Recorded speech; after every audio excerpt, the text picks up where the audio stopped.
Another episode of Pharmacology Simplified by Martin. So today we are going to discuss about anti-Parkinson drug. So Parkinsonism, it is a chronic progressive degenerative disorder. So mainly affect dopamine producing neurons in the brain. അപ്പോൾ ഈ ഒരു diagram നിങ്ങൾക്ക് നോക്കുവാണെങ്കിൽ കാണാൻ പറ്റും. ഇവിടെ normal neuron അവിടുന്ന് dopamine release ചെയ്യുന്നുണ്ട്. അത് എന്താ പറയുക, പോസ്റ്റ് സിനാപ്റ്റിക് റിസപ്റ്ററിൽ ബൈൻഡ് ചെയ്തിട്ട് നോർമൽ ആയിട്ടുള്ള ഒരു മൂവ്മെന്റ് വരുന്നുണ്ട്. സോ ഇവിടെ പാർക്കിൻസോണിസം അഫക്റ്റഡ് ആയിട്ടുള്ള ന്യൂറോൺ ആണെന്നുണ്ടെങ്കിൽ യു ക്യാൻ സി ഇവിടെ നമ്മുടെ ഡോപ്പാമിന്റെ ലെവൽ കുറവാണ്. അപ്പോൾ മൂവ്മെന്റ് ഡിസോർഡറിനുള്ള ചാൻസ് വളരെ കൂടുതലാണ്. അതുപോലെ തന്നെ ഇവിടെ ഡോപ്പാമിന്റെ ലെവൽ കുറയുമ്പോൾ നമ്മുടെ എക്സൈറ്റേറ്ററി ആയിട്ടുള്ള ഒരു neurotransmitter that is acetyl കൊലിന്റെ ലെവൽ കൂടും. ഓക്കെ, അപ്പൊ നിങ്ങൾ മെയിൻ ആയിട്ട് ഇങ്ങനെ ആലോചിച്ച് നോക്കുക, പാർക്കിൻസോൺസത്തിൽ ഡോപ്പാമിന്റെ ലെവൽ കുറവായിരിക്കും, അതുപോലെ തന്നെ അസറ്റൈൽ കൊലിന്റെ ലെവൽ കൂടുതലായിരിക്കും. ഓക്കെ, അപ്പോൾ എന്തായിരിക്കും നമ്മുടെ therapeutic approach? So we have to, നമുക്ക് ഈ പറഞ്ഞ പോലെ കുറഞ്ഞ ഡോപ്പാമിന്റെ ലെവൽ നമുക്ക് ഇൻക്രീസ് ചെയ്യുകയും വേണം. ഓവർ ആയിട്ടുള്ള കൂടുതലായിട്ടുള്ള അസറ്റൈൽ കൊലിന്റെ ലെവൽ നമുക്ക് ഡിക്രീസ് ചെയ്യുകയും വേണം. ഇതാണ് നമ്മുടെ തെറാപ്യൂട്ടിക് അപ്രോച്ച് വരുന്നത്. ഓക്കെ, സോ ഇതിന്റെ സിംറ്റംസ് ഒക്കെ നിങ്ങൾ പതോഫിസിയോളജിയിൽ പഠിച്ചിട്ടുണ്ട്. റിജിഡിറ്റി, അതുപോലെ റെസ്റ്റിംഗ് ട്രെമർ, എക്കൈനേസിയ, ഡ്രൂളിംഗ്, അതായത് ഇൻക്രീസ്ഡ് സലൈവേഷൻ, പോസ്ചറൽ ഇൻസ്റ്റെബിലിറ്റി ഒക്കെയാണ് ഇതിൽ വരുന്ന സിംറ്റംസ്. സോ ഇനി ഇതിന്റെ mechanism of action of anti Parkinsonian drug ആണ്. സോ ഇത് നിങ്ങൾ പഠിച്ചു കഴിയുമ്പോൾ ഓട്ടോമാറ്റിക് ആയിട്ട് ഇതിന്റെ ക്ലാസിഫിക്കേഷൻ കൂടെ നിങ്ങൾക്ക് ക്ലിയർ ആവും. അതുകൊണ്ടാണ് ഞാൻ മെക്കാനിസം ഓഫ് ആക്ഷൻ ആദ്യം പറയുന്നത്. അപ്പൊ ഇവിടെ ഞാൻ പറഞ്ഞു ഡോപ്പാമിന്റെ ഡെഫിഷ്യൻസി എന്ന് പറഞ്ഞു. അപ്പൊ നിങ്ങൾക്ക് വിചാരിക്കാം നമുക്ക് ഡോപ്പാമിൻ കൊടുത്താൽ പോരെ, പക്ഷെ നമുക്ക് ഡോപ്പാമിൻ ആസച്ച് നമുക്ക് കൊടുക്കാൻ പറ്റത്തില്ല. എന്താന്ന് വെച്ച് കഴിഞ്ഞാൽ ഇവിടെ ഒരു ടൈറ്റ് ആയിട്ടുള്ള നമ്മുടെ ബ്ലഡ് ബ്രെയിൻ ബാരിയർ ഉണ്ട്. ഈ ബ്ലഡ് ബ്രെയിൻ ബാരിയർ ക്രോസ് ചെയ്യാൻ ഡോപ്പാമിന് പറ്റത്തില്ല. സോ അതുകൊണ്ട് നമ്മൾ ലീവോഡോപ്പ എന്ന് പറയുന്ന ഡ്രഗ് ആണ് നമ്മൾ കൊടുക്കുന്നത്. ഓക്കെ, ലീവോഡോപ്പ നമ്മൾ പേഷ്യന്റിന് കൊടുക്കുന്നു. ഈ ലീവോഡോപ്പ പെരിഫറലി എത്തിക്കഴിയുമ്പോൾ തന്നെ ഇവിടെ ഒരു എൻസൈം ഉണ്ട്, ഡോപ്പ ഡീകാർബോക്സിലേസ് എന്ന് പറഞ്ഞ ഒരു എൻസൈം ഉണ്ട് പെരിഫറലി. ആ ഒരു എൻസൈമിന്റെ പ്രസൻസിൽ ലീവോഡോപ്പ ഡോപ്പാമിനായിട്ട് മാറുന്നു. ആക്ച്വലി എപ്പോഴും നിങ്ങൾ വിചാരിക്കണം നമുക്ക് ആക്ഷൻ വേണ്ടത് ബ്രെയിനിലാണ്, അല്ലെ? ഇത് പെരിഫറി വെച്ച് തന്നെ ഡോപ്പാമിനായിട്ട് മാറുവാണ്. അപ്പൊ ഈ പറഞ്ഞ പോലെ ഡോപ്പാമിൻ നമുക്കറിയാം ഇതൊരു കാറ്റക്കോളമീൻ ആണ്. അപ്പൊ അത് ഇൻഡ്യൂസ്ഡ് ഈ പറഞ്ഞ പോലെ നോസിയ അല്ലെങ്കിൽ ടക്കിക്കാർഡിയ അങ്ങനെയുള്ള സൈഡ് എഫക്റ്റ് ഉണ്ടാകാനുള്ള ചാൻസ് ഉണ്ട്. അപ്പൊ നമ്മൾ എന്ത് ചെയ്യുന്നു, ഈ ഡോപ്പ ഡീകാർബോക്സിലേസ് എന്ന് പറയുന്ന എൻസൈമിനെ നമ്മൾ ഇൻഹിബിറ്റ് ചെയ്യുന്നു. സോ ആ ഒരു ഇൻഹിബിറ്റ് ചെയ്യുന്ന ഏജന്റിന് നമ്മൾ പറയുന്ന പേരാണ് carbidopa.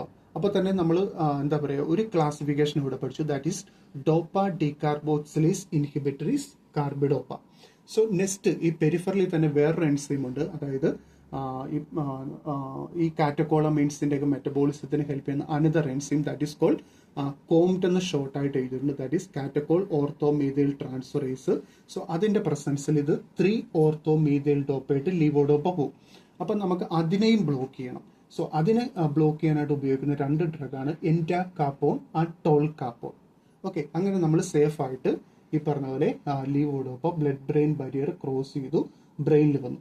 So once inside the brain ഈ ലീവോഡോപ്പ ഈ സെയിം ഡോപ്പ ഡീകാർബോക്സിലേസ് എന്ന് പറയുന്ന എൻസൈമിന്റെ പ്രസൻസിൽ ഡോപ്പാമിനായിട്ട് മാറുന്നു. ഓക്കെ, അപ്പോഴും പ്രശ്നമുണ്ട്. ഈ പറഞ്ഞ പോലെ ഗ്ലയാൽ സെൽസ്, അവിടെയുള്ള ഗ്ലയാൽ സെൽസിലോട്ട് ഈ പറഞ്ഞ പോലെ 2 എൻസൈം അവിടെയും പ്രസന്റ് ആയിട്ടുണ്ട്.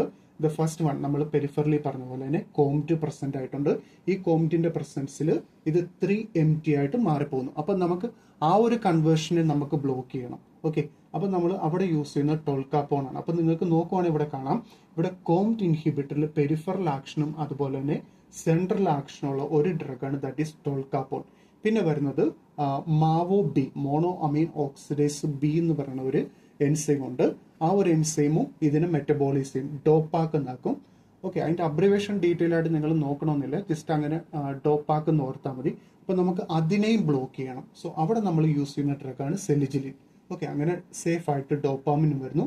ഈ ഡോപ്പാമിൻ ഇവിടെയുള്ള പോസ്റ്റ് സിനാപ്റ്റിക് റിസപ്റ്ററിൽ വന്ന് ബൈൻഡ് ചെയ്തുകൊണ്ട് ആ മൂവ്മെന്റ് ഡിസോർഡർ എല്ലാം കുറയ്ക്കാനായിട്ട് ഹെൽപ്പ് ചെയ്യുന്നുണ്ട്.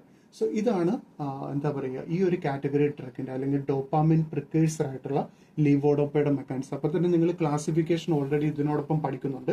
That is dopamine precursor is levodopa, peripheral decarboxylase inhibitor is carbidopa, COMT inhibitor, endacapone, tolcapone, MAO inhibitory selegiline. പിന്നെ വേറെ കുറച്ച് ഡ്രഗ്സ് ലൈക്ക് ബ്രോമോക്രിപ്റ്റിൻ, പ്രാമിപെക്സോള്, ഇവർ ഡോപ്പാമിനെ പോലെ മിമിക് ചെയ്തുകൊണ്ട് ഈ ഡോപ്പാമിൻ റിസപ്റ്ററിൽ ഒന്ന് ബൈൻഡ് ചെയ്യും. ഓക്കെ, സോ ഇവിടെ സ്റ്റിമുലേഷൻ ഞാൻ ഇവിടെ കാണിച്ചിട്ടുണ്ട്. ഇതാണ് നമ്മുടെ ആദ്യത്തെ അപ്രോച്ച്, അതായത് നമ്മൾ ഡോപ്പാമിൻ്റെ ലെവൽ ഇൻക്രീസ് ചെയ്യുന്നു. അടുത്തത് ഞാൻ പറഞ്ഞു, ഇനി നമുക്ക് ചെയ്യേണ്ടത് അസറ്റൈൽ കൊളിൻ്റെ ലെവൽ നമുക്ക് കുറയ്ക്കണം. ഇത് ഓൾറെഡി നിങ്ങൾ drugs acting on ANS anti cholinergic drugs ആണ്. ഇവിടെ നിങ്ങൾ നോക്കുകയാണെങ്കിൽ കാണാം, ഇത് നമ്മുടെ കോളിനർജിക് ന്യൂറോൺ ആണ്. അസറ്റൈൽ കൊളിൻ്റെ റിലീസ് കൂടുതലായിട്ട് അസറ്റൈൽ കൊളിൻ വരുന്നു. ഇവിടെ മസ്കാർനിക് റിസപ്റ്ററിൽ ഒന്ന് ബൈൻഡ് ചെയ്യുന്നു. അപ്പോൾ ഈ പറഞ്ഞ പോലെ റിജിഡിറ്റിയും അതുപോലെ തന്നെ ട്രെമറും ഉണ്ടാകാനുള്ള ചാൻസ് കൂടുതലാണ്. അപ്പോൾ നമ്മുടെ ആന്റി കോളിനർജിക് ഡ്രഗ്സ് ആയിട്ടുള്ള ബെൻസ്ട്രോപ്പിനും പ്രോസൈക്ലിഡിനും നമ്മൾ കൊടുക്കുന്നു. അവർ ഈ ഒരു റിസപ്റ്ററിനെ ഇൻഹിബിറ്റ് ചെയ്യും. അങ്ങനെ നമുക്ക് ആന്റി കോളിനർജിക്, അതായത് അസറ്റൈൽ കൊളിൻ്റെ ആ ഒരു ആക്ടിവിറ്റി നമുക്ക് കുറയ്ക്കാൻ പറ്റുന്നു. സോ ഇത്രയാണ് നമുക്ക് ഇതിൻ്റെ ഒരു ഇൻട്രൊഡക്ഷൻ, അതുപോലെ തന്നെ കോമൺ മെക്കാനിസം ഓഫ് ആക്ഷൻ.